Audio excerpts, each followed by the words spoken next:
I've spent and advised just over $30 million testing different funnels in the agency game in pretty much every niche. And today I'm going to show you the exact funnel that you need to go from 0 to 100K a month. And as this video goes on, I'm going to show you more complex funnels so you can pick which one is best for your situation. That said, lock in and let's get to it. All right, so the first thing I'm going to be going over is just types of funnels, different types of funnels. And there's a million different types of funnels. So one, opt-in. So basically we're getting an opt-in, which is just asking for their information, email, phone number, stuff like that. After this, VSL. So basically we can frame the VSL as like a free training. So the ad would be like, click the link below, check out a free training or check out an explainer video. So opt-in, usually what this actually looks like is a page and then I would have the VSL here. And once they click the VSL, like your face or the thumbnail or whatever, it opens a pop-up and the pop-up has name, email, phone number. And then once they submit it, it refreshes, the page refreshes and it sends them the actual VSL. I see people doing it like a two-step, which basically just means like, okay, here's a page and then click a button, fill out their info and they get sent to another page. I'll get into specifically why later, but in my opinion, that's just a lot of fucking drop off for no reason. Like we're gonna lose like literally like 60% of people in this little like 1 to 2 step, when here we convert way many. Oh, I'm erasing stuff. So opt-in to the VSL page to an application. Application is just like a book call and a thank you page, and we'll cover these in a sec. Something else would be the same thing as this funnel I just explained to you, but instead it would be a VSL, right, to an application, to a thank you. So this funnel is often structured like this, right? Just one page VSL application right below it. So the only difference between funnel 1 and funnel 2 is we're just removing the opt-in. Another funnel can just be an application to a thank you page, which is basically like,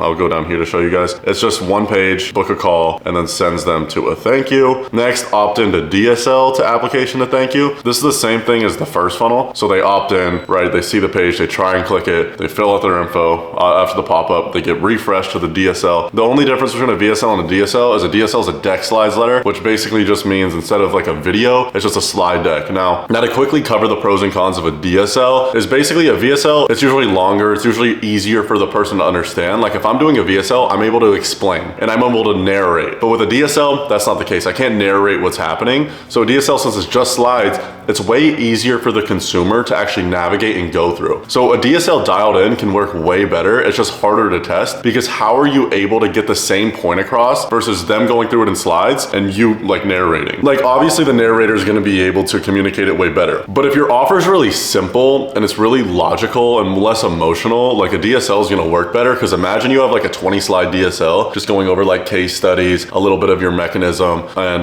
your offer and stuff like that. Your consumer can literally go through the DSL in probably 15 seconds. Just click, spam the slides on their phone and then book a call. Versus with the VSL, even if you're trying to go over all of that in a VSL, minimum it's going to be 3 minutes, right? So there's obviously just going to be more friction to book. Anyways, it just depends on your niche and situation. So opt-in to the DSL, to the application, to the thank you. Again, same thing as this one up here. Next, DSL application thank you. Like same thing, it's the same thing as here instead of just the VSL to DSL. And then another funnel that's working in specific niches, like ones that really don't pick up their phone very much, is a DM ad, right? So like it would be an engagement objective, right? Not leads. I mean, you can run DM ads in leads, but it's not a best practice. Anyways, so it'd be DM ad to an opt-in page, to a VSL, to an application, to a thank you page. What this allows us to do is have their Instagram. So hopefully they follow us. We can start posting content on there, either posting content, CTAing on our stories, posting case studies on there, and we're just going to be nurturing them if they don't buy right now. Number 2, we can try and DM set them in the DMs. Number 3, we're going to have their phone number so we can try and call them. Number 4, we're going to have their email so we can put them in an email sequence, 12 emails long term. Number 5, they're going to watch a DSL or just VSL. Number 6, they can book a call. It's going to be kind of hard for them to get all the way here, but the point is we can really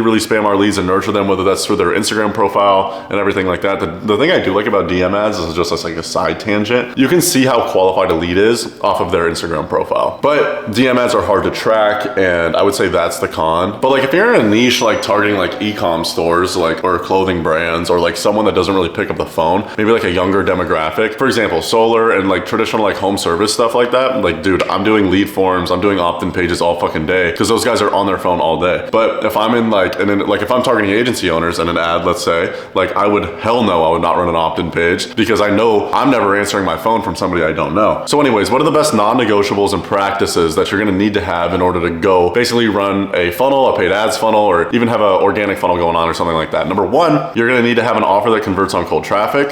So this is just going to be niche dependent. I just can't give you an offer that's going to work for you because it's like your niche. But what I would say is like, I would not just copy every offer that's been out there before. And it just depends on the stage of the, like your niche, right? There's so many ebbs and flows when it comes to businesses. Like there will be more people ready to buy at one point. point, and then less at another point. So that's something to keep in mind. It just depends what stage it's in. Like the industry roofing right now, like paper clothes, that niche was working well like a year ago. That offer will always work, but it's very, very saturated. There's a lot of people doing it right now. But if you don't have a good offer, it's very unlikely that you're gonna have a high ROAS on ads at scale. Like when you're starting, you might be able to even have a ROAS like without an offer, just because Facebook, when you first start running ads, like they're obviously trying to get you conversions, and it's way easier to when your spend is low. So number one, you need an offer that converts on cold traffic. Number two, you need a one pager of your ICP and their pain points. And what I mean by this is you just need to get very, very specific with who you're targeting. Let's say you're targeting like chiropractors and they have like 3 locations and they're doing around like $1 million a year or whatever. You have to get very, very specific with one, who they are. So we just got specific with that. They're chiropractors, where they're at financially, how we're gonna help them, and what's the dream desired state we're gonna get them to. So we need to be like, okay, this is their current state. So what are their pain points? What are some words that they use? What are things they're struggling with? And then what are their goals? But then after our program, so the 90-day program or whatever, we have to have a desired state. So the goal of the 90 days, 120 days, 6 months or whatever of your program is to get them, for example, from 1 mil a year with 3 different locations. And then let's say by the end, we want to be able to get them to 1.5 with 3, right? So increase $500,000.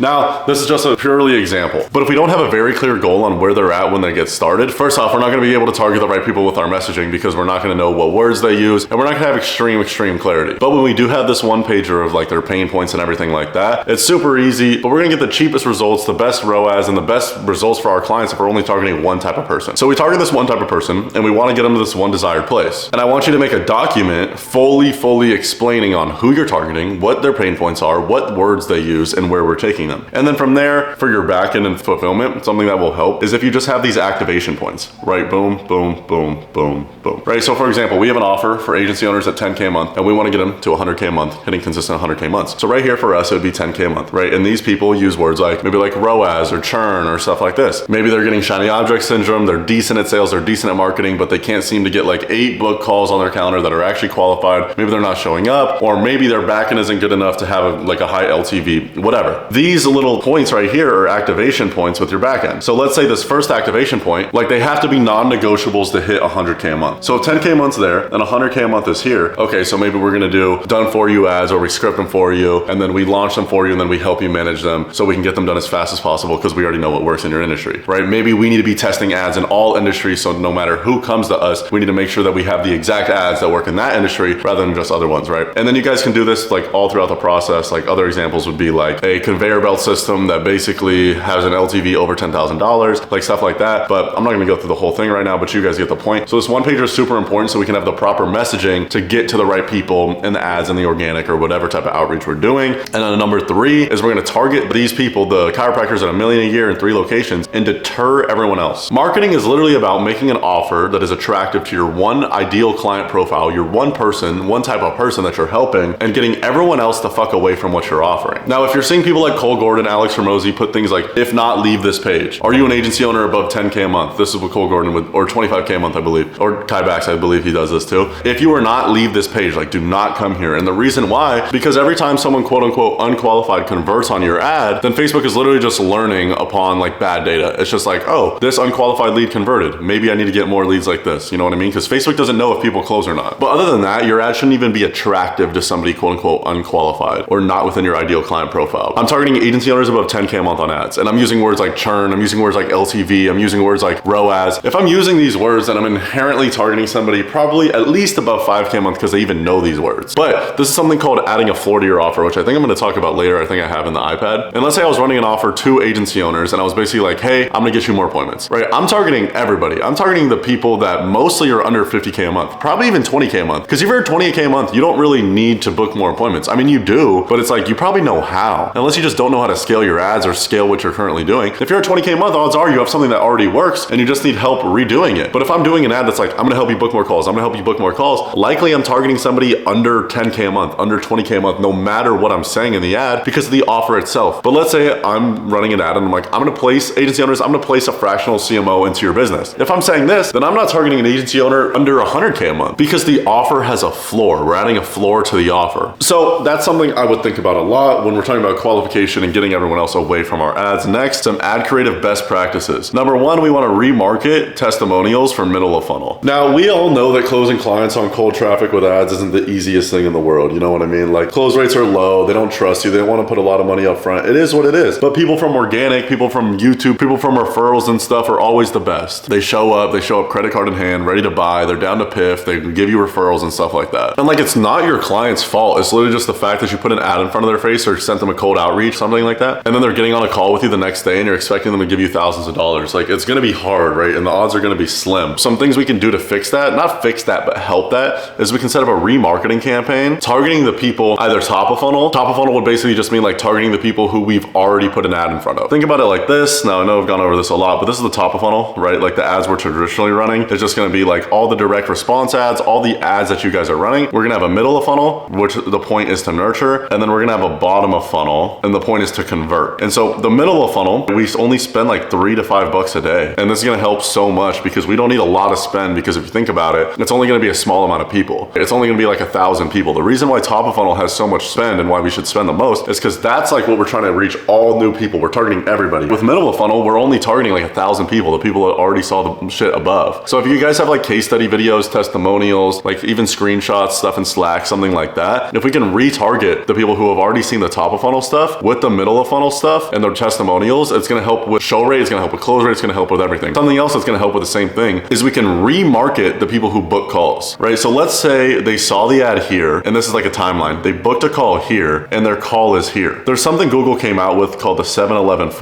rule, which basically just means that someone's going to need 7 hours of like watching content on 11 different touch points, so like texts and stuff like that, on 4 different platforms to make a buying decision without influence. Because like, high ticket, think about when's the last time you bought something from somebody who you never like saw a testimonial from, like that was expensive, or that you never like watched any content from. Like it's probably unlikely. So like, this is the rule. And what we want to do is we want to almost like force consumption of this. We want to force consumption of the 7-11-4. So let's say they book this, they see this ad here, and then on the middle of funnel, we're going to show them here, right, testimonials and stuff. And then after they book the call here, remarket them with more stuff. And this is something I got from Jeremy Haynes called the hammer them strategy. And one of my friends, KC, taught me a bunch about this as well. But what we can do here is pre-handle objections. So the main objections you're getting on call, you can pre-handle it, whether it's think about it, whether it's partner, whether it's money, whether it's whatever, we can put it all here. And then all we need for this is literally like $1 a day per piece of content. Ideally, like when this is dialed in, we want them to see like 30 different pieces of content. But for now, it's going to have to be like 5 if your guys aren't spending more than like $500 a day. So I do like 5 pieces of content. Some can be testimonials, pre-handling objections, even just giving value. Anything helps rather than nothing. Spend like $1 to $2 behind it every single day and remarket the people that book calls. They'll see it before the sales calls takes place. It's going to help your show rate, close rate, literally everything. Something else I want you guys to keep in mind with ads is you guys need to have a proper paying statement. This kind of is aligned with something I was talking about earlier with you guys, but like I'm seeing this literally be the biggest fucking problem in the whole entire world, with people getting like unqualified leads in their ads and like just not getting the ROAS that they want. So here's how I want you to think about it. Let's say you're trying to target a roofer that's like somewhat established, but what they're saying on their ads is like, roofers, if you need more appointments, then listen up. Like I literally saw this one ad yesterday that was like, roofers, if your outreach isn't working how you want it to work. What the fuck does that even mean? If your outreach isn't working?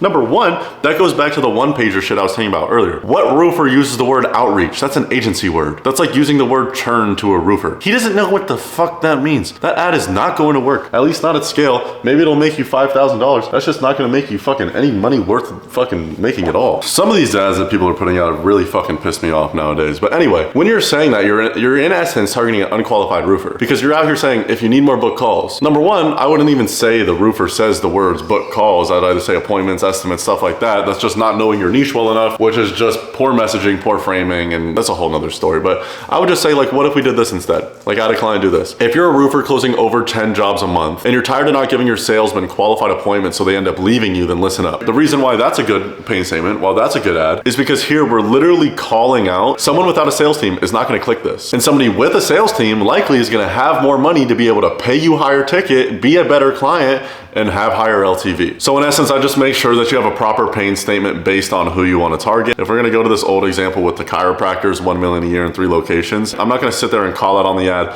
if you're a chiropractor and you can't get more people into your chiropractic, whatever it's called, your clinic, then listen up, right? No, it's like, well, they can get more people into their clinic, it's seeming, but it's because in that case, we're targeting everybody instead of going super niche on the people that we actually wanna help. Next is best landing page practices, like best practices with landing page. Number one, less is more. Your purpose of your your landing page is not to make it look cool. Please fucking stop doing that. Oh my God, this is actually my biggest pet peeve in the whole world. I'll have clients do this all the time. They literally sit here and they send me some landing page. I told them what to do and they make some swoop in animation and some pop down and some swirly shit. I'm like, dude, do you want your landing page to look cool, pose, or do you want it to work? I want my landing pages to work. I want my landing pages to make me money. I don't want my landing pages to be swirly dirly. Like, it's actually so stupid because literally what you're doing when you have animations on your landing page is it just takes longer to load. And it just literally is seconds that your client is gonna click off the screen. So please, if you're watching this and you have swirls and animations on your landing page, please take them off. I'm trying to save you a lot of money. I'm trying to make you way more money. That's the purpose of the channel. Anyways, less is more. We've literally split tested landing pages, like especially when we go straight from an ad to a calendar or like maybe like a lead form to a calendar. I've tested landing pages that literally have no words. They're literally just a calendar. And honestly, those work the best. So actually the best performing landing page that I've ever done when it's just comes to booking, like no headlines and stuff, or not no headlines, but no like VSLs, it's literally just a booking page, is just offer, booking page, nothing, no testimonials, not shit. We'll put the testimonials on the thank you page, not the booking page, but literally offer, calendar, boom, nothing else for them to do. There's literally nothing else for them to do besides book a call. They can't look at anything else. They can't scroll down. They're not getting distracted. They're not going anywhere else. That's how I would like structure your page if it's just a calendar booking. Number two is new is better than better. So something new is always going to seem like, oh, here's this new thing. Because for example, you guys probably are like, oh, here's some new AI trick, or oh, here's some new offer that I need to do, or this is the new ad that I need to do to make all the money in the world, and now I'm going to be a zillionaire. When I'm going to be honest with you, oftentimes that's all shiny object syndrome, and you literally just need to do what you're doing right now, do way more of it and get way fucking better at it. Because there's people with marketing agencies literally just running ads, doing sales that are just way better than you, and they make way more money. Anyways, besides the point, when you're marketing, when you have things on landing pages, if you can make them sound new, it's going to be better than just making you seem better than everyone else. It's way easier for me to be like, oh, I have this new thing, and so you think that it's better because it's new, because that's human psychology, because you're trying to make it seem like it's not your fault that you're not scaling. And so the human brain is like, oh, okay, I've done these things in the past and they haven't worked. It's clearly some new thing and it's clearly not my fault because I haven't done it and I'm the best. And I can only say this to be the truth is because I'm the same way. But like when we've tried something for so long and it's not working, we're like, we need something new because it's clearly not working instead of just doing better. Anyways, that's how everyone's thinking. So you need to be using buzzwords. So like an example of a buzzword would be like steal or something like that. Like a word that like makes your attention get like stopped and just like surprises you. Like instead of using take, using steal, or I would just honestly go to ChatGPT and look up buzzwords, like put in a headline like normal and tell them to put buzzwords in it, or tell them to write like your Eugene Sports